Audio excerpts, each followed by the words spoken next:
বোধ করবো না। আমাদের ক্রাশ মিটিং নেতা, আমরা ক্রাশ মিটিং এই জায়গায় যে কয়েকজন চেয়ারম্যানে আছি প্রত্যেকে আমাদের শরীরটা একটু সমস্যা আছে। আমাদের নেতার নির্দেশনায় আমরা যে কোনো কিছু করতে পারি। আমাদের নেতার নির্দেশে আপনাদের যেরকম আপন ভাই বানিয়ে নিয়েছি, আপনাদের থেকে যদি আমরা আপন ভাই মতো আচরণ না পাই তাহলে কিন্তু আমাদের কষ্ট লাগে।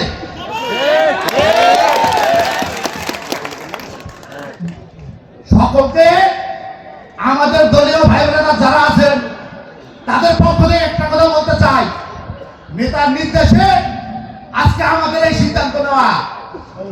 আপনাদের সকলের প্রতি আহ্বান রাখবো, সকলে জানি এতটুকু বিষয় খেয়াল রাখি আমাদের আচার আচরণের মাধ্যমে, যাতে আপনাদের আচরণে কষ্ট পেয়ে আমরা ব্যথিত না হই। সর্বোপরি শেষ কথা, আমাদের নেতা জনাব রোলন চৌধুরী লিটনের নির্দেশ, তার নির্দেশ মতো আমি চরতারাতে কার্যক্রম আরম্ভ করেছি এবং কি শিবচর থানার প্রত্যেকটা ইউনিয়ন এবং পৌরসভায় কার্যক্রম আরম্ভ হয়েছে আমাদের।